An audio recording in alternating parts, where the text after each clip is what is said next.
Could be us. So back to what I was saying. Could be us. పొగ తాగటం, మద్యం సేవించటం ఆరోగ్యానికి హానికరం. Smoking, drinking injurious to health. మనం ఏంటంటే రాజ్యాంగానికి మీద జరుగుతున్న దాడి గురించి మనం మాట్లాడుతున్నాం. డాక్టర్ బాబాసాహెబ్ అంబేద్కర్ ఆ రోజున డ్రాఫ్టింగ్ కమిటీ చైర్మన్గా ఉండి ఏదైతే రూపొందించారో ఆ రాజ్యాంగాన్ని కాన్స్టిట్యూంట్ అసెంబ్లీ దాన్ని పాస్ చేసినాక మరి మనకది మనం భారత రిపబ్లిక్గా ఏర్పడి 1950 నుంచి రాజ్యాంగం అమల్లో ఉంది. ఈ రాజ్యాంగం రాకముందు బ్రిటిష్ వాళ్ళ హయాంలో వివిధ చట్టాల రూపాల్లో ఈ భారతదేశాన్ని పాలించడం జరిగింది. రాజ్యాంగం రాకముందే 1935లో డిప్రెస్డ్ క్లాసెస్ పేరిట ఎస్సీలకు చట్టసభల్లో రిజర్వేషన్లు వచ్చాయి, విద్యా ఉద్యోగాల్లో కూడా వచ్చాయి. అది 1931 రౌండ్ టేబుల్ కాన్ఫరెన్స్లో ఆ రోజున డాక్టర్ బాబాసాహెబ్ అంబేద్కర్ కులగణన బేస్ చేసుకుని 1921, 1931 సెన్సస్ డేటా బేస్ చేసుకుని మరి బ్రిటిష్ వాళ్ళకి ఆ కేసు ప్రజెంట్ చేశారు. ఇదిగో ఇంత పేదరికం ఉంది, ఇంత అంటరానితనం ఉంది, ఇంత అన్యాయం జరుగుతుంది అని సాధారణంగా ఆయన ప్రూవ్ చేయటం, డేటాని వాడుకోవటం. ఆ రోజున బ్రిటిష్ వాళ్ళు మనవాళ్ళు కాదు కాబట్టి న్యాయ నిర్ణేతలుగా న్యాయంగా వ్యవహరించి రిజర్వేషన్లు ఇచ్చారు. ఆ తర్వాత మనకు స్వాతంత్ర్యం వచ్చినాక ఈ ఏదైతే బ్రిటిష్ ఏర్పాటు చేశారో ఆనాటి కాంగ్రెస్ నాయకులకి మరి రిజర్వేషన్లు ఒప్పుకోక తప్పలే. అంటే గొంతులో పచ్చి వెలక్కాయ పడినట్టుంది. దానికి తోడు ఎస్టీలకు కూడా రిజర్వేషన్లు ఇచ్చారు. ఆ రకంగా నామమాత్రంగా ఎస్సీలకి ఎస్టీలకి అసెంబ్లీల్లో పార్లమెంట్లో స్థానాలు దొరికినాయి, చెప్పుకోవటానికి ఉద్యోగాలు దొరికినాయి అధికారాలు లేకున్నా, చెప్పుకోవటానికి ఎమ్మెల్యేలు, చెప్పుకోవటానికి మంత్రులు, అంతేగాని అధికారాలు మాత్రం వాళ్ళకు ఉండవు. ఒక హోంమంత్రి ఉంటే ఆ హోంమంత్రి దళితుడైనా దళితురాలైనా ఒక మైనారిటీ వర్గానికి చెందిన వ్యక్తి అయినా అతని చేతిలో అధికారం ఉండదు. అతన్ని ఎవరైతే నియమిస్తాడో ముఖ్యమంత్రి అతని చేతుల్లోనే అన్ని అధికారాలు ఉంటాయి. అందువల్ల పేరుకే హోంమంత్రి, అసలు హోంమంత్రి ముఖ్యమంత్రి ఉంటాడు. అలానే ప్రధానమంత్రి అదే పరిస్థితి. ఎస్సీ ఎస్టీ వర్గాలకు చెందిన వాళ్ళకి ఏ రకమైన అధికారం చాలామంది బీసీల్లో ఇతర వర్గాల్లో ఎస్సీ ఎస్టీలను గమనించినప్పుడు మనకన్నా మెరుగ్గా ఉన్నారు, బాగున్నారు, ఎమ్మెల్యేలు అయ్యారు అనేటువంటి అభిప్రాయం ఉంటుంది. ఒక రకమైనటువంటి జలసీ ఉంటుంది. నిజంగా చూస్తే అధికారాలు నామమాత్రమే. ఏ పార్టీ అయినా అదే పరిస్థితి. బీజేపీ కావచ్చు, కాంగ్రెస్ కావచ్చు, టీడీపీ కావచ్చు, వైసీపీ కావచ్చు, మీరు ఏ పార్టీ అయినా తీసుకోండి, అక్కడ ఉన్న దళితులకి, ఎస్టీలకి, బీసీలకి, ముస్లింలకి అధికారాలు ఉండవు. ఆ కులాల యొక్క ఓట్లను వాడుకుని మరి వాళ్ళు రాజ్యంలోకి వస్తున్నారు. మనం చూసాం, బంగారు లక్ష్మణ్ దళితుడు బీజేపీ ప్రెసిడెంట్గా ఉన్నప్పుడు ఆయన్ని ఎట్లా 1,00,000 రూపాయలు లంచం అని చెప్పి నేరం మోపి మరి ఎంత దారుణంగా ఆయన్ని అపహాస్యం చేసి ఆయన మనోవ్యాధితోనే ఆయన చనిపోయాడు.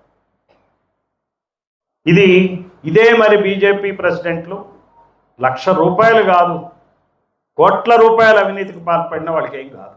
వాళ్ళ మీద ఏ మీడియా ఏమీ మరి ప్రచురించ. అందుకనే ఈ రాజ్యాంగం ప్రకారం అవుతాం, రాజ్యాంగం ప్రకారం మనకి వస్తాయి కొన్ని, కానీ అసలు రాజ్యాంగం వేరే ఉంది. తరతరాలుగా మన దేశంలో ఉంది కుల రాజ్యాంగం. దాని మనుస్మృతి అంటున్నాం. ఈ కుల రాజ్యాంగమే ఈ దేశంలో నడుస్తుంది ఈ రోజుకు కూడా.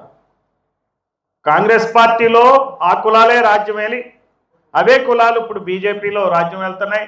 అవే కులాలు మరి తెలంగాణలో, ఆంధ్రాలో, వైసీపీలో కానీ, టీడీపీలో కానీ, బీఆర్ఎస్లో కానీ అవే కులాలు రాజ్యం వెళ్తున్నాయి. అంటే ఇప్పుడు మనకున్నది రాజ్యాంగం కాదు, రాజ్యాంగం పేరుకే, అసలు రాజ్యాంగం కుల రాజ్యాంగం. ఈ కుల రాజ్యాంగం ఏంటి అని మనకి అర్థం కావాలి, మనం అర్థం చేసుకోవాలి. ఒక ప్రొవిజన్ ఉండగానే ఇందాక ప్రమోద్ కుమార్ గారు చెప్తున్నట్టు SC sub plan ST sub plan నిధులు ఇస్తారు. నిధులు ఇవ్వటం వరకే రాజ్యాంగం ప్రకారంగా జరుగుతుంది. కానీ అమల్లోకి వచ్చేటప్పటికి ఆ నిధులన్నీ మరి మార్చేస్తారు, రకరకాల ప్రోగ్రామ్స్కి వెళ్ళిపోతాయి ఉంటాయి. బడ్జెట్టు దానికి గవర్నర్ ఆధ్వర్యంలో విచారణ కూడా చేయాలి, రివ్యూ చేయాలి. అయినా కానీ దిక్కే ఉండదు. రాజ్యాంగం ఏం చెప్తుంది? ఇంత వాటా ఎస్సీలకు ఎస్టీలకు బడ్జెట్లో ఇవ్వాలని నిర్దేశించినప్పుడు కుల రాజ్యాంగం ఏం చేస్తుంది? ఆ వాటాల్ని దారి మళ్లిస్తుంది. కుల రాజ్యాంగం ఏం చేస్తుంది? ఆ గవర్ని ఏ రకమైనటువంటి పాలన చేయలేని విధంగా ఆ కుల రాజ్యాంగం నడుస్తుంది. అందుకని ఈ దేశంలో నడిచేది కుల రాజ్యాంగం. ఈ కుల రాజ్యాంగాన్ని మనం ఎలా, ఏ రకంగా దాన్ని కంట్రోల్ చేస్తామనేదే మనం ఆలోచించాలి. ఈరోజు చాలా సమస్యలు ఉన్నాయి. చూడండి, ఒక్కొక్క సమస్య చెప్తే మరి వాళ్ళ సమస్యలు మన సమస్యలు అని చెప్దాం. వాళ్ళ సమస్యలు ఉన్నాయి. కమ్మారెడ్డి వెలమలకి 10% రిజర్వేషన్లు కావాలంటే మరి ఒక అందమైన పేరు, అందరికీ అర్థం కాని పేరు పెట్టారు. ఏంటి ఆ పేరు చెప్పండి? ఈడబ్ల్యూఎస్ అని పేరు పెట్టారు. మనకు పెడితే షెడ్యూల్డ్ కాస్ట్, బీసీ, ఎస్టీ అనే రిజర్వేషన్లు అని చెప్తారు. కులం ఉంటుంది అక్కడ. ఇక్కడ ఈడబ్ల్యూఎస్లో కులం ఉండదు. అసలు పేదరికానికి రిజర్వేషన్లు ఇమ్మని ఎక్కడా లేదు రాజ్యాంగంలో. కుల వివక్ష, పేదరికం కలిసినప్పుడు రిజర్వేషన్లు ఇవ్వాలి. వాళ్ళు కుల వివక్ష చేసే వాళ్ళకి రిజర్వేషన్ ఏంటి చెప్పండి? నాకు అర్థం కాదు. కమ్మారెడ్డి వెలమ కులాలు ముఖ్యమంత్రి కులాలు, వాళ్ళ మీద వివక్ష ఏముంటుంది చెప్పండి? ఇటువంటి వాళ్ళకి రిజర్వేషన్ తీసుకోవటానికి కేవలం 10 రోజుల్లోనే వాళ్ళు రిజర్వేషన్స్ తీసుకున్నారు. లోక్సభ, రాజ్యసభ మొత్తం ప్రెసిడెంట్తో సహా వెంటనే ప్రెసిడెంట్లు కూడా మనవాళ్లే. మళ్ళీ రామ్నాథ్ కోవింద్ ఆయన ప్రెసిడెంట్ 2019లో రామ్నాథ్ కోవింద్ని మేము ప్రెసిడెంట్ చేసామంటారు. వాళ్ళైతే మేమే ముఖ్యమంత్రులు అయ్యాం, మేమే ప్రధానమంత్రులు అయ్యాం అంటారు. మనల్ని మంత్రుల్ని చేస్తారు, ప్రెసిడెంట్లను చేస్తారు. ఇప్పుడు ఒక ఎస్టీ మహిళని ప్రెసిడెంట్ చేశామంటారు, ద్రౌపది ముర్ము. ఎంత అన్యాయం చెప్పండి. వాళ్ళైతే ప్రెసిడెంట్లు అవుతారు, మనల్ని అయితే చేస్తారు. వాళ్ళైతే ప్రధానమంత్రులు అవుతారు, మనమైతే చేస్తాం. మిమ్మల్ని ఎమ్మెల్యేలు చేశాం అంటది ఆ పార్టీ. అసలు వీళ్ళని ఎమ్మెల్యేలు చేసిందే మనం. అది అసలు మనం మర్చిపోతున్నాం. చిన్నప్పుడు ఒక కథ ఉంటుంది. మన పరిస్థితి ఎట్లుందంటే ఏక కథలా ఉంటుంది. ఏగ ఏం చేస్తుంది? ఇల్లు అలుగుతా పేరు మర్చిపోతుంది. కథ తెలుసా? చాలామంది విన్నారా? ఈగ ఇల్లు అలుగుతా పేరు మర్చిపోతుంది. పేరు మర్చిపోయినప్పుడు ఆ ఇల్లు ఆ అవని అడుగుతుంది, ఏంటి నా పేరు అని. అరే నాకు నీ పేరు నాకు గుర్తులేదు, అదిగో మా కొడుకుని అడుగు అంటది. ఈ కథ విన్నారా? వినలేదా? చెప్పమంటారా లేకపోతే ఆపేయమంటారా? చెప్పి ఆపేసి మళ్ళీ నెక్స్ట్ టైం మీరు సెట్ చేస్తే దొరుకుతుందేమో అని ఈక. అందువల్ల ఏం చేస్తా అంటే కొడుకుని అడగమంటుంది. కొడుకు దగ్గరికి వెళ్తాడు.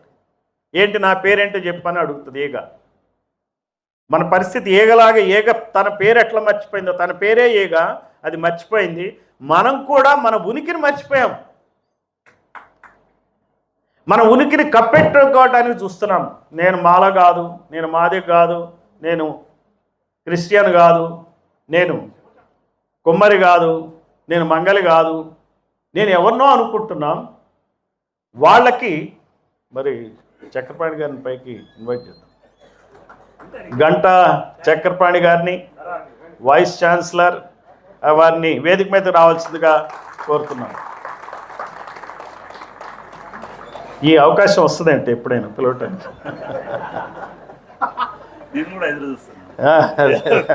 బొకే ఇవ్వాల్సిందిగా నిర్వాహకులను కోరుతున్నాం. సభికులు చప్పట్లు కొట్టాల్సిందిగా కోరుతున్నాం. తెలుసు, గంటా చక్రపాణి గారు నాకు బాగా పరిచయం ఉంది. ఆయన పబ్లిక్ సర్వీస్ కమిషన్ చైర్మన్గా ఉన్నప్పుడు నేను పోలీస్ రిక్రూట్మెంట్ బోర్డ్ చైర్మన్గా పనిచేశాం. ఇద్దరం మాట్లాడుకుంటూ ఉండేది. చాలా వరకు సబ్జెక్ట్ అంతా మనం ఇప్పుడు మాట్లాడుకున్నదే మేము మాట్లాడుకునేవాళ్ళం. సో కమింగ్ బ్యాక్ టు ఈగ కథ. ఈగ చివరికి కొడుకుని అడిగితే కొడుకు అంటాడు, నీ పేరు నాకు గుర్తులేదు, నా చేతిలో ఉన్న గొడ్డల్ని అడగమంటాడు. గొడ్డల్ని అడుగుతా, గొడ్డలి నా పేరేంటంటే నాకు తెలియదు, నేను ఏ చెట్టునైతే నరుగుతున్నానో ఆ చెట్టు నరుగంట. అప్పుడు అది చాలా పెద్దది. అవ్వని అడిగాను, అడిగి కొడుకుని అడిగాను, అడిగి గొడ్డలను అడిగి చెట్టు అడిగాను. చాలా గొలుసుకుంటూ ఉంటుంది, అది కట్ చేస్తున్నాను మీకు. బాగుంటుంది ఆ కథ, పిల్లలు అయితే చాలా ఇంట్రెస్టింగ్గా వింటారు. సో చెట్టుని అడిగితే చెట్టు అంటది నాకు తెలియదు, పెట్టని అడుగు, నా చెట్టు మీద వాళ్ళని పెట్టని అడగమంటుంది. పెట్టని అడిగితే నాకు తెలియదు, ఆ పక్కన అమ్మలక్కలు వంటలు చేస్తున్నారు వాళ్ళని అడగమంటారు. అమ్మలక్కలను అడుగుతుంది ఈగ, ఏంటి నా పేరు అంటే, అదిగో రాజు నిద్రపోతున్నాడు, రాజుని అడుగంటుంది. రాజు దగ్గరికి వెళ్తే రాజు నిద్రపోతుంటే గుర్రాన్ని అడుగంటాడు. గుర్రాన్ని అడిగితే ఏంటి గుర్రం, రాజు ఎక్కువ వచ్చిన గుర్రాన్ని అడగమంటే గుర్రాన్ని అడుగుతాడు. గుర్రం అంటే అది నాకు తెలియదు, నా కడుపులో ఉన్న పిల్లని అడుగు అంటుంది. ఆ పిల్ల ఆ కడుపులో గుర్ర పిల్ల చెప్తుంది ఈగా అని అంటుంది. అప్పుడు దాని పేరు ఏగా అని గుర్తొస్తుంది. మనకేమైందంటే ఇన్ని రకాలైనటువంటి రాజ్యాంగాలు, అసెంబ్లీలు, ఎలక్షన్లు అన్నీ అయిపోయినాక మనం ఏంటో మనం మర్చిపోయాం. అసలు మనం ఓట్లేస్తేనే వాళ్ళు మంత్రులు అవుతున్నారు, ముఖ్యమంత్రులు అవుతున్నారు అనే విషయం మనం మర్చిపోయాం. మన అస్తిత్వాన్ని మర్చిపోయాం. అది మనం గుర్తు తెచ్చుకోవాలి. మనం ఇంకా కుల రాజ్యాంగం భావనలోనే ఉన్నాం నడిచేది. ఆయన పెద్ద ఆయన కదా, ముఖ్యమంత్రి ఏం చెప్తే అది వేదం అంటే ఎందుకు వేదం అవుతుంది? చట్టం ఉంటుంది.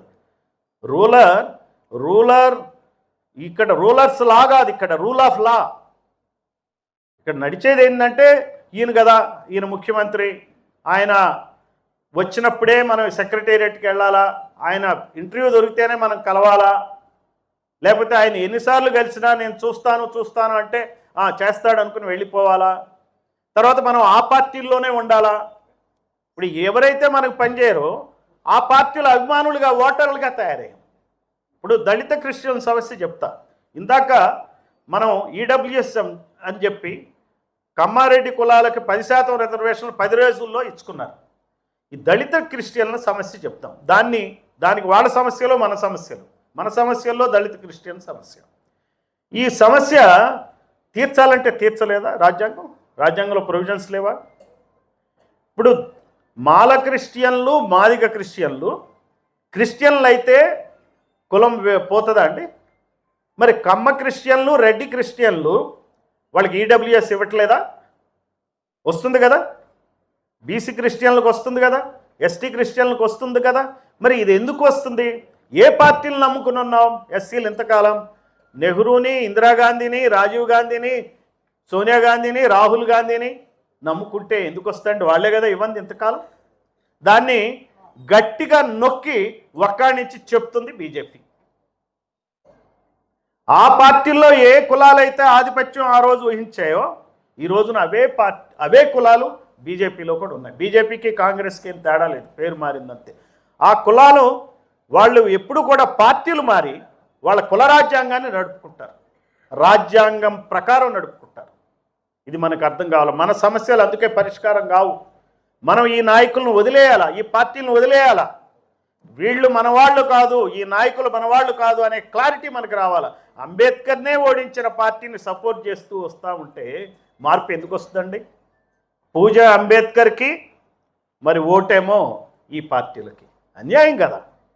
ఈ ఆలోచన మనల్ని ప్రజల్లోకి తీసుకెళ్ళాలి, మన వర్గాలకు చెప్పి మనం చేస్తున్న తప్పు, అందుకే మన సమస్య పరిష్కారం కాలేదు.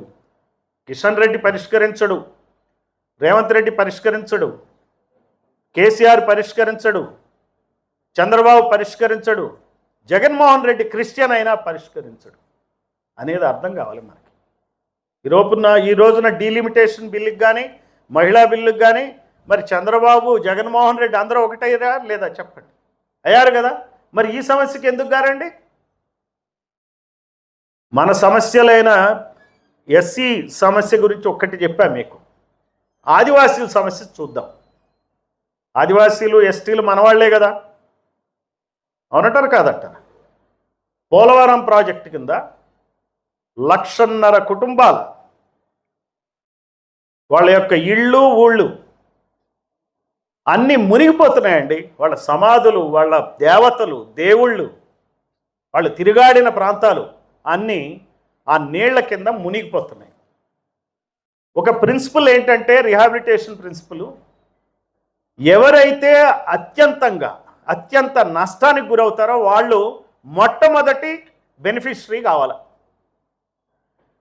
పోలవరం ప్రాజెక్ట్ కింద 10 లక్షల ఎకరాలు సాగులోకి వస్తుంటే, అంటే ఒక పంట పండేది 3 పంటలు పండే రోజులు వస్తుంటే 10 లక్షలు ఉన్న ఎకరం ఇప్పుడు ₹1 కోటి అవుతా ఉంది. 10 లక్షల మంది 10 లక్షల ఎకరాలకు సంబంధించిన ప్రజలు బాగుపడుతుంటే ఇక్కడ 1.5 లక్షల కుటుంబాలకి మరి అందులో వాటా ఇవ్వాలా వద్దా చెప్పండి. ఏ నీళ్ల వల్ల వాళ్ళు మునిగిపోతున్నారో ఆ నీళ్లు సాగునీళ్లుగా వాళ్ళకి రావాలి కదా. వాళ్ళకి గ్రామాలు ఎట్లయితే పోతున్నారు, వేల సంవత్సరాల నుంచి ఉంటున్నారు ఆదివాసులు. మనం జనరల్గా సెటిలర్స్, మనం అందరం సెటిలర్సే. ఆంధ్ర తెలంగాణ అని కాదు, ఓవరాల్గా ఆల్ ఆర్ సెటిలర్స్.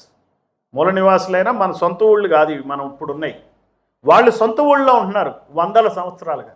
వాళ్ళ గురించి మాట్లాడే నాయకుడు ఒక్కడు ఉన్నాడండి. ఒక సంఘం ఉందా ఈ రోజున ఈ దేశంలో, ఈ రాష్ట్రంలో? ఎవరన్నా చూసొచ్చిన వాళ్ళు ఉన్నారా? ఎంత అన్యాయం అండి. వాళ్ళకి ఏం కష్టం? ఈ 10 లక్షల ఎకరాల్లో వాళ్ళ 1.5 లక్షల కుటుంబాలకి భూమిని పూలప్ చేసి ఇవ్వడానికి ఏం కష్టం? ప్రజలకి ఎందుకు చెప్పలేరు? జగన్మోహన్ రెడ్డి చెప్పలేడా? చంద్రబాబు చెప్పలేడా? చంద్రబాబు చేయకపోతే జగన్మోహన్ రెడ్డి క్వశ్చన్ చేయలేడా? ఈ పవన్ కళ్యాణ్ మరి సినిమాల్లో డైలాగులు చెప్తాడు, మరి ఈ సమస్య పరిష్కరించడా? మళ్ళీ మనలో కొంతమంది పవన్ కళ్యాణ్ అభిమానులు ఉంటారు. ఈగ కదా మనం మర్చిపోయాం, మనం మర్చిపోయాం.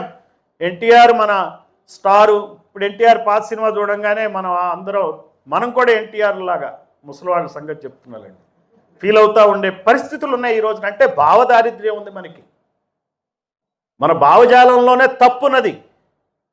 మనం పూజిస్తున్నాం అంబేద్కర్ని నిజంగా అర్థం చేసుకోలేం. మనం అంబేద్కర్ లాగా వ్యవహరించట్లా. ఏ రోజు ఈ రకమైన ఫెసిలిటీస్ లేని రోజున అంబేద్కర్ పుట్టాడు, కానీ ఇప్పుడు అసలు అంబేద్కర్ పుట్టే పరిస్థితులే కనపట్ల. ఎందుకని ఇంత భావదారిద్ర్యం ఎందుకుంది? ఆయన గురించి మనం ఎంత త్యాగం చేశాడని మనం అనుకుని, రమాబాయి గురించి మనం త్యాగమయ్యి అని చెప్పి భావించి చేసే గొప్ప పని ఏంటి చెప్పండి. ఎవరికి వ్యతిరేకంగా అయితే, కులతత్వానికి వ్యతిరేకంగా పోరాడాడో, మనని మనమంతా కులతత్వ బాధితులం. మరి మనల్ని ఇబ్బంది పెట్టే కులాలతోనే కలిసి మనం కాపురం చేస్తున్నాం రాజకీయంగా. ఈ రకమైన ఆలోచన రాకపోతే ఎట్లా? ఇదే వాళ్ళ సమస్య చెప్దాం, అమరావతి సమస్య.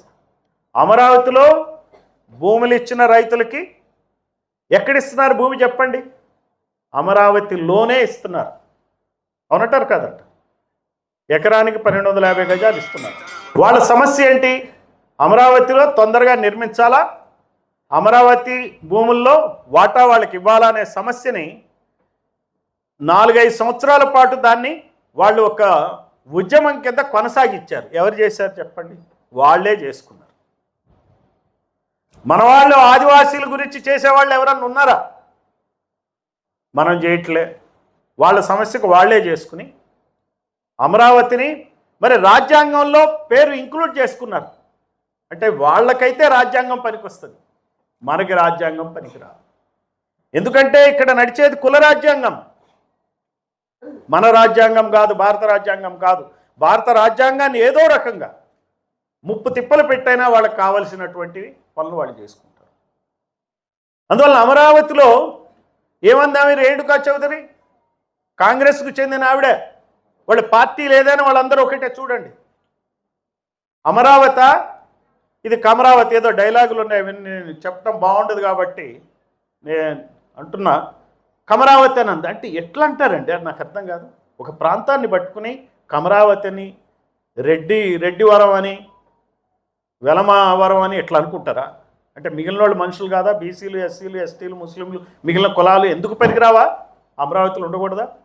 అయితే నేను చెప్పేది ఏంటంటే, వాళ్ళకు వచ్చేటప్పటికి పార్లమెంట్ సాక్షిగా అలా మాట్లాడిన, ప్రశ్నించిన వాళ్ళు లేనే లేరు ఈ రోజున.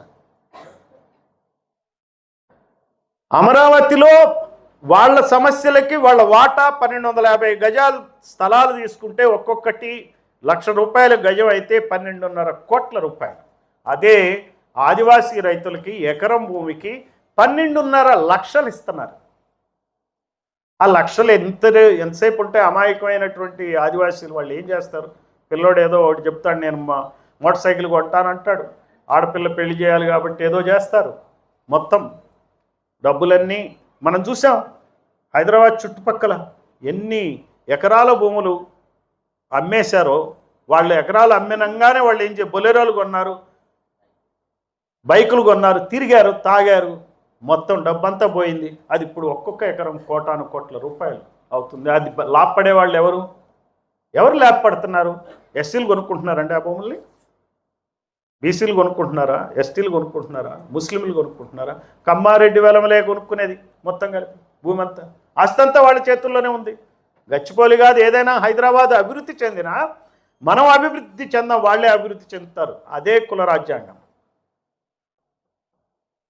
ఇట్లా మనం ఏదైనా సరే, మనం ఏ కోణంలోంచి అయినా సరే మనం చూడాలి. మన రాజ్యాంగం చెప్తుంది, ఆర్టికల్ 14, 15, 16 ద్వారా ఈక్వాలిటీని చెప్తుంది, రిజర్వేషన్లు ఇచ్చింది రాజ్యాంగం. ఈ రిజర్వేషన్లు కూడా ఎలా తూట్టుపడుస్తున్నారో చెప్తా మీకు. ప్రభుత్వ ఉద్యోగాలన్నీ ఈ రోజుకి రిక్రూట్మెంట్ తగ్గిపోతా ఉంది. ఈ రోజున మెరిట్ లిస్టులో మన చక్రపాణి గారు కూడా చైర్మన్గా చేశారు, పబ్లిక్ సర్వీస్ కమిషన్ చైర్మన్గా. నేను కూడా చూశాను. చాలా వరకు ఇప్పుడు ఇందాక అలేఖ్య యూనివర్సిటీ ఫస్ట్ కదా, మెరిట్కి కులమే ఉంది. ఏ కులమైనా సరే మెరిట్ సాధింది. అలానే సెలక్షన్ లిస్టులో చాలామంది కింది కులాల వాళ్ళ అనబడే వాళ్ళు సెలెక్ట్ అవుతున్నారు. వీళ్ళకి ఇప్పుడు రిక్రూట్మెంట్లు ఎవరు కనపడరు, రెడ్లు, కమ్మలు, వెలమలు. అందుకనే వాళ్ళు 10% రిజర్వేషన్లు తెచ్చుకున్నారు. ఒకానొక chairman, public service commission chairman, వీరు కాక చాలా ముందు రాజశేఖర రెడ్డి హయాంలో ఆయన రెడ్డే, ఆయన ఏం చేశాడంటే సెలక్షన్స్లో అప్పుడు ఇంటర్వ్యూలు ఉన్నాయి. ఇంటర్వ్యూలు ఉంటే ఆయన కులానికి సంబంధించిన వాళ్ళకి ఫుల్ మార్కులు వేసి మిగిలిన కులాల వాళ్ళకి తగ్గించి టాపర్లు ఉద్యోగాలు రాకుండా చేశారు ఈ కులాల వాళ్ళకి. ఇప్పుడు ఈడబ్ల్యూఎస్లో అదే జరుగుతుంది కదా, వాళ్ళ మెరిట్ చూస్తున్నాం కదా. ఈడబ్ల్యూఎస్ వాళ్ళు merit SC, ST, BC, girls అన్నిటికన్నా తక్కువ మార్కులతో వస్తున్నారు. మెరిట్ ఎవరి సొంతం అండి? ఇప్పుడు నాకు చెప్పండి, ఎవరి సొంతం మెరిట్? అంబేద్కర్ కన్నా మెరిటోరియస్ ఎవరు చెప్పండి? ఇంకేం మాట్లాడాలి? అంబేద్కర్ కన్నా గొప్ప ఇంటలెక్చువల్ ఈ దేశంలో ఎవరైనా ఉన్నారా? ఏ కులం నుంచి అయినా ఎవరు లేరు కదా, ప్రపంచంలోనే లేరు. ఈ కులం వరకే నేను చెప్తా ప్రస్తుతానికి, ఈ దేశం వరకు నేను చెప్తా. ఎందుకంటే వీళ్ళు కదా మనల్ని దూరం పెట్టుతుంది, వీళ్ళు కదా మనకు అన్యాయం చేస్తుంది. బ్రిటిష్ వాళ్ళు బెటరు వీళ్ళకన్నా. కనీసం ఆ రోజున రిజర్వేషన్లు ఇచ్చారు, ఒక ప్రాతిపదికన ఏర్పరిచారు 1935లో. లేకపోతే అది ఉండేది కూడా కాదు. నేను చెప్తున్నా, న్యూట్రల్గా వాళ్ళది ఏది ఉద్దేశం ఉన్నా, స్వార్థంగా చేసిన న్యాయం చేశారు. వీళ్ళు దేశ సేవ, దేశభక్తులు అని చెప్పి రోజుకి మనకి అన్యాయం చేస్తున్నారు. అందుకనే ఈ పార్టీలని మనం విడనాడాలి. ఒక 10 సంవత్సరాల క్రితం ఓ రోజు నేను బై ఛాన్స్ కుల నిర్మూలన, annihilation of caste by doctor BR Ambedkar చదివాను. బై ఛాన్స్ ఏనండి, నాకు ఎవరు చెప్పలే. నేను బై ఛాన్స్ అని కూడా ఎందుకు చెప్పదలుచుకున్నానంటే, ఖచ్చితంగా మనం చదివించాలని. నేను ఇంకా ముందు చదివి ఉంటే ఇంకా ఉండేవాడిని అనే ఉద్దేశంతోనే చెప్తాను. ఆ రోజు నుంచి నేను ఆలోచిస్తూ ఉన్నా. ఈ ఆలోచనలు, నా ఆలోచనలన్నీ ఆ ఆలోచన నుంచే వచ్చినాయి. కుల వివక్షనే మూల కారణం ఈ దేశానికి. అన్ని రంగాల్లో వెనుకబడి ఉండటానికి కూడా కుల వివక్షనే కారణం. అమెరికా పోయినా ఆటా తానా కులాలే కదండి, ఎక్కడ పోయినా కులం పోదు. అందువలన ఆ యాంగిల్లోనే నేను చూశాను. మంచి వ్యక్తులు ఇతర కులాల్లో ఉండొచ్చు, వ్యక్తిగతంగా మంచి వాళ్లే కావచ్చు. కానీ వ్యవస్థీకృతంగా అయితే కులాల పరంగా ఈ దేశంలో అన్యాయం జరుగుతుంది. ఇంకా నేను చెప్పాలంటే, కులం అనే దాన్ని తీసుకుంటే ఏ సమస్యకైనా ఈ దేశంలో మూలం కులమే. ఇందాక చెప్పినట్టు అమరావతి వాళ్ళకి పరిష్కారం కావాలంటే పాలక కులాలకు చెందిన వాళ్ళు అయితే అయిపోతాయి. కమ్మారెడ్డి, వెలమలకి రిజర్వేషన్లు కావాలంటే పాలక కులాలు కాబట్టి రిజర్వేషన్లు వస్తాయి. అక్కడ మోడీ సంతకం పెడితే ఇక్కడ కేసీఆర్ సంతకం పెట్టాడు, అక్కడ జగన్మోహన్ రెడ్డి సంతకం పెట్టాడు. అందరూ ఏకాభిప్రాయంతో ఉంటారు. ఆ కులాలు డిస్కషన్లు ఉండవు, మాట్లాడుకోరు. కనుసైగల ద్వారానే వాళ్ళు పనులు అవుతాయి. మనం కలిసినా ఎంత కలిసినా మనకు పనులు కావు, మనం ఎంతమంది వెళ్ళినా మనకు పనులు కావు. ఇక్కడ ఈ కుల వివక్షను మనం అర్థం చేసుకుని మన వర్గాలకి annihilation of caste by doctor BR అంబేద్కర్ది మనం ఏదో పదజాలంతో ఏదో చక్కగా ఇప్పుడు అలేఖ్య పాడినట్టుగా డ్యాన్స్ చేసినట్టుగా మనం దాన్ని తీసుకెళ్ళాలి అందరికీ. అదే మనకి ఆ గ్రంథమే మనకి బైబిల్, ఖురాన్, భగవద్గీత.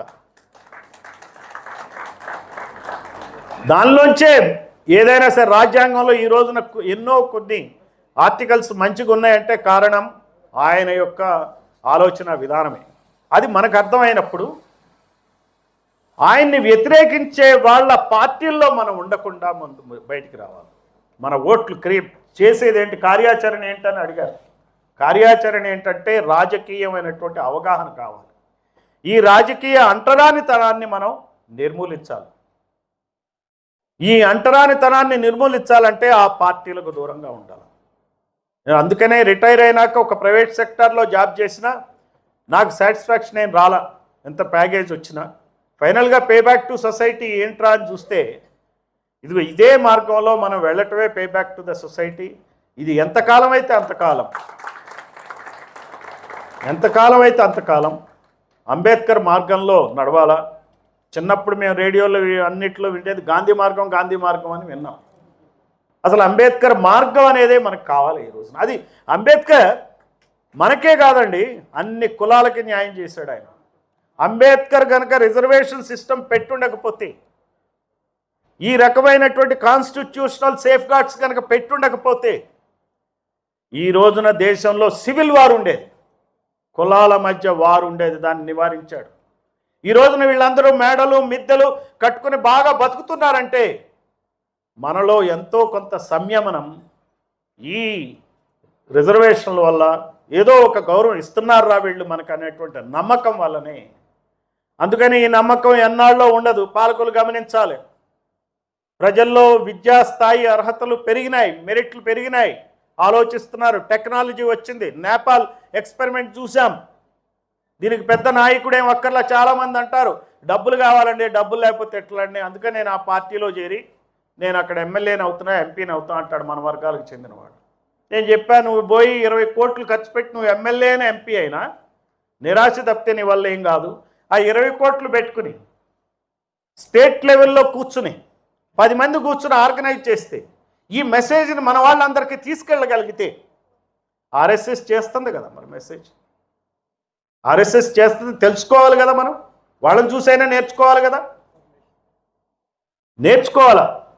నేర్చుకుని మనం కనుక ఆర్గనైజ్ చేస్తే, ఈ మెసేజ్ని తీసుకెళ్తే మనకి ఈ నష్టాలు జరుగుతున్నాయి. ఎడ్యుకేషన్, 2 ఈ నష్టాలు ఎలా మనం దాన్ని డీల్ చేయాలి. మన చేతులు ఏముంది? కాంశీరామ్ చెప్పింది ఓటు హక్కు వాడుకోవాలి, అందరికీ ఈక్వల్. దీన్ని ఎలా వాడుకోవాలి? బయటపడాలా, బయటపడకూడదా, సైలెంట్ వేవ్ లాగా పనిచేయాలా, ఆలోచించాలి. మన వాళ్ళు ఎప్పుడైతే రాజకీయ పదవుల్లో ఉంటారో, బీసీలు కానీ, ఎస్సీలు కానీ, ఎస్టీలు కానీ, ముస్లింలు కానీ, నేను ఒక్కటైతే చెప్తాను మీకు, ఎప్పుడైతే వాళ్ళ సంఖ్య తగ్గుతుందో అసెంబ్లీలో, రెడ్డి కమ్మ వెలమల సంఖ్య ఇప్పుడు ఎంత, తెలంగాణ అసెంబ్లీలో 60 మంది ఉన్నారు. వాళ్ళు ఉన్నది 5%, 100కి 5గురే. 100కి 5గురు అంటే 6 ఎమ్మెల్యేలే ఉండాలి. 6 ఎమ్మెల్యేలకి వాళ్ళని లిమిట్ చేసిన రోజున ఇంకా ఏముంటుందండి? పవర్లో ఇబ్బంది ఏముంటుంది? అందరూ జాగ్రత్తగానే ఉంటారు. మిగిలిన కులాల వాళ్ళు కూడా జాగ్రత్తగా పనిచేయాల్సి వస్తుంది. వేరే మార్గం లేదు. అవినీతి పోవాలన్నా కానీ ఈ డామినెంట్ క్యాస్ట్ పాలన పోవాలి. అక్కడ 67 మంది ఉన్నారు కమ్మారెడ్డి ఎమ్మెల్యేలు 175లో. బీసీలు కేవలం 40 మంది ఉన్నారు, సగం పైగా బీసీలు ఉంటే. ముస్లింలు 8% ఉన్నారు అక్కడ, 108 మంది. ఆంధ్రప్రదేశ్లో 3 ఎమ్మెల్యేలు. 8% కూడా లేని కమ్మారెడ్లు 67 మంది ఎమ్మెల్యేలు. ఇక్కడ 12% ఉన్నారు ముస్లింలు. అంటే కమ్మారెడ్డి వెలమల కన్నా 2 రెట్ల కన్నా ఎక్కువ, 3 రెట్లు దాదాపుగా. కానీ వాళ్ళు ఉంది 7 ఎమ్మెల్యేలు. కనీసం వాళ్ళు ఒక 14 మంది ఎమ్మెల్యేలు ఉండాలి. మనం ఇతర కులాల గురించి ఆలోచించాలి. మన కులం గురించే కాదు, మా ఎస్సీ, మా ఎస్టీ, మా బీసీ, మా ముస్లిం ధోరణి మారి మన ఎస్సీ, మన ఎస్టీ, మన బీసీ, మన ముస్లిం అనే ధోరణిలోకి రావాలి. కులాల్లోనే మళ్ళీ మా కులం అనేది మారాలి. అంబేద్కర్ అన్ని కులాలకి చేశాడు. అంబేద్కర్ పొందుపరిచిన 340 ఆర్టికల్ ద్వారానే బీసీలకి మండల కమిషన్ రావటం, ఆ తర్వాత రిజర్వేషన్కి ఒక ప్రాతిపదిక ఏర్పడటం, అది కూడా ఇవ్వనట్టుగా ఇవ్వటం, దానికి 50% అని చెప్పి జడ్జిలు దాన్ని క్యాప్ పెట్టడం, 50% మించి 10% కమ్మారెడ్లు రిజర్వేషన్ తీసుకోవడం. నేను అనేది ఏమంటే అంబేద్కర్ మార్గంలో కులపరంగా మన వాటాని తెలుసుకోవాలా, అడగాల, చెప్పాలా, మన వాళ్ళందరికీ తెలియాలా. మనకు ఏదో ఇండివిజువల్ కేసు తీసుకుని ఎక్కడో ఏదో జరిగిందని ఒక 20 మంది వెళ్ళి అక్కడ ధర్నా చేసి మన టీవీలో మాట్లాడేస్తే పనులు కావు. అది అవసరమే, ప్రాక్టికల్ వర్క్ అవసరం. కానీ మనం ఆ పార్టీల్ని వదిలి వస్తేనే మన వాళ్ళ ఇళ్లల్లో ఉన్నంతకాలం మనకి న్యాయం జరగదు. మన ఇళ్లల్లో ఉండే మనం పోరాటం చేయాలా. సో ఆ దృష్టితో మనం అవగాహనతో పనిచేద్దాం. అంబేద్కర్ మెసేజ్ని ఊరు వాడ అన్ని కులాలకి అందజేద్దాం. అది క్రియాశీలకంగా, దీనికి ఖర్చు లేని పని. మరి పెద్దలు ఎవరైతే ఉన్నారో ఇక్కడ ఉన్నంత వరకు ఒక లిటరేచర్ని క్లియర్గా స్థానికమైనటువంటి విషయాలని కోట్ చేస్తూ చిన్న కరపత్రాలు, చిన్న వాట్సాప్ మెసేజ్ల ద్వారా వెళ్ళాలని చెప్పి కోరుతున్నా. వాట్సాప్ గ్రూప్లో మరి సంక్రాంతి శుభాకాంక్షలు, రంజాన్ శుభాకాంక్షలు, క్రిస్మస్ శుభాకాంక్షలు, వీటికి కాకుండా బర్త్డేలు, లేకపోతే ఈ నాయకులతో ఫోటోలు దిగి ఆ ఫోటోల్ని పెట్టుకుని ఇప్పుడే సీఎంని కలిసా షేక్ హ్యాండ్, ఇవి కాదు. వాడు మన నాయకులు కాదు, అది గుర్తుపెట్టుకోండి. Erase from your memory. వీళ్ళు మన నాయకులు కాదు. క్లియర్గా రావాలి అది మార్పు. ఇందులో ఏ రకమైనటువంటి మొహమాటం లేదు, సింపతి లేదు. వాళ్ళు కూడా వాళ్ళ కులాలని మోసం చేసే ఆటా తానా వాళ్ళని అడిగేసి ఎన్ఆర్ఐలు డబ్బులు తీసుకొచ్చి ఇక్కడ పంచే గెలుస్తున్నారు. వాళ్ళకు కూడా ఆలోచన వస్తుంది, ఎన్ఆర్ఐలకి మేము కష్టపడి అమెరికాలో డబ్బులు పంచేస్తే ఈయన అవుతాడు సీఎం, ఈయన కొడుకు అవుతాడట, మనకేంటట అనే ధోరణి వస్తుంది. వాళ్ళకు కూడా వస్తుంది. అది ముందు మనం సమాయత్తం అయితే అధికారం వీళ్ళకి రాదు అని అంటే వాళ్ళకి డాలర్లు ఎందుకు పంపుతారు చెప్పండి, వేస్ట్ చేసుకుంటారు. అందువల్ల మనం ఆలోచించాలా, క్లియర్ కట్గా మనం అందుకే నేను బహుజన వాదాన్ని ఎత్తుకున్నా. ఈ వాదంతోనే నేను పనిచేస్తా. సో నాకు ఈరోజు ఈ అవకాశం ఇచ్చినటువంటి నిర్వాహకులకి మరి అందరికీ ధన్యవాదాలు తెలియజేస్తూ సెలవు తీసుకున్నాను. జై భీమ్, జై పులే.